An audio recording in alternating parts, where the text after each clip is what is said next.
clerk will report the amendment. Senator from Michigan, Mr. Peters, proposes an amendment numbered 437. At the end of Title III, add the following. President, I ask unanimous consent that the reading be dispensed with. Without objection. Thank you, Mr. President. The amendment that I've just called up and is pending before the Senate deals with what I think is a critical issue for this country, and that's to make sure that we can continue to move forward with innovation to grow the economy. There's certainly many debates that are going to be held as to how we get the productivity in this country to increase, how we create more middle-class jobs and grow the economy from the top to the bottom. But I think there's broad consensus that what has really driven our economy, really through the centuries, but certainly most recently here in the United States, has been innovation. It's about innovation, creating the next big thing, big products that transform people's lives.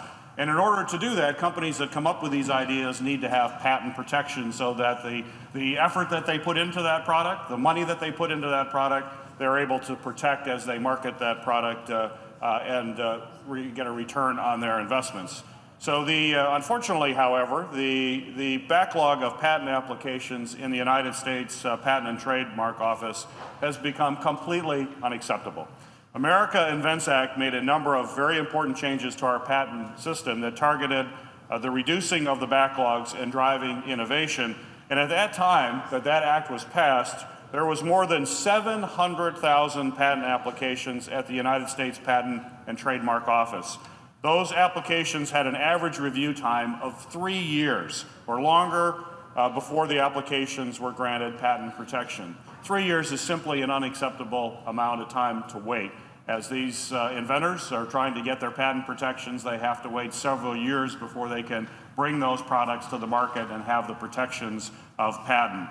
What makes it even more unacceptable is that these folks who are applying for these patents pay a user fee. They pay a fee in order to have this work done. And yet with sequestration and other types of budget maneuvering, the Patent Office actually cannot fully utilize the fees that are generated by the people who are paying these fees. So in a sense, this is an innovation tax. People who are innovating pay a tax while they're innovating, when what we should be doing is accelerating their ability to bring these products to market, create jobs, and advance the economy.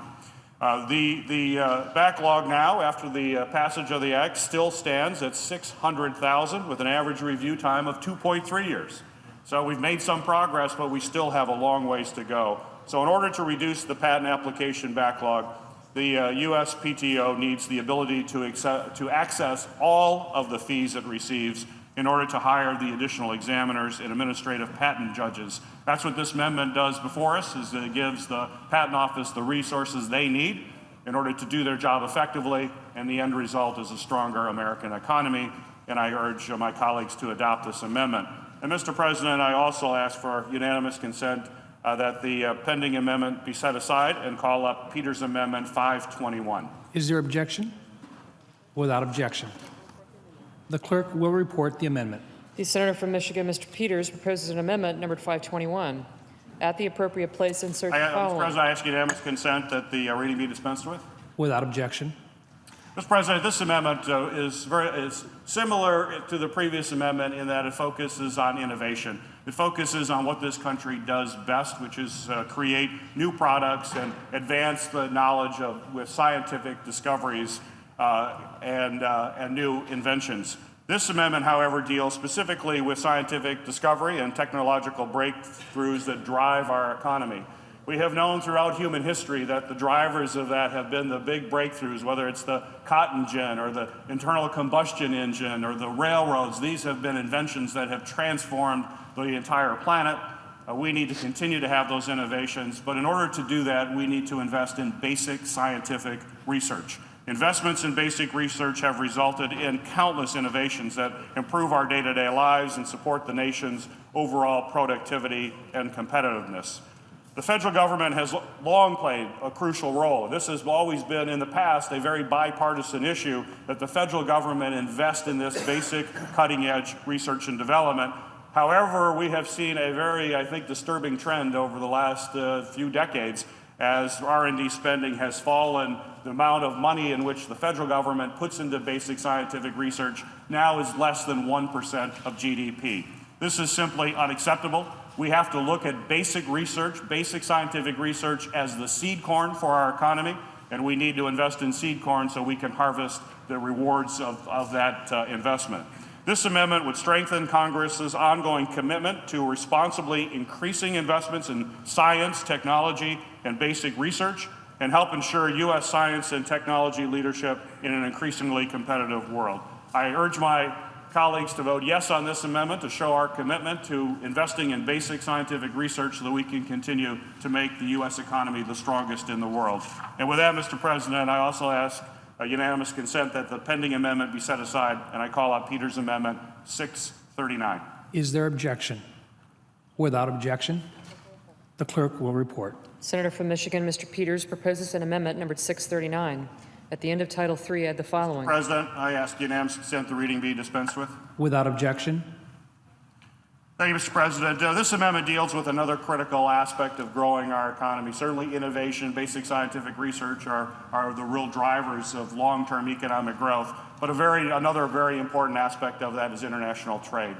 The United States has the best workers in the world. We have the best entrepreneurs. We have the best innovators. We need to be in a position that we can continue to promote trade across the world.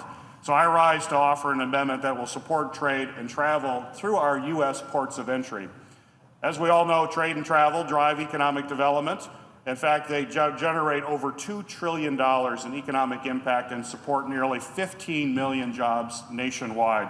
However, it's unfortunate to say that many of our busiest ports of entry are in need of modernization in order to safely and efficiently process travelers and goods. I speak about this with firsthand experience. In Michigan, our manufacturers and agricultural producers rely on efficient trade with Canada, which is our nation's largest export market, our top customer, as well as our closest ally. However, existing infrastructure at our ports and entry often do not allow for the most efficient processing of trucks and cargo. We have two major crossings in Detroit and Windsor with Canada, as well as Port Huron and Sarnia.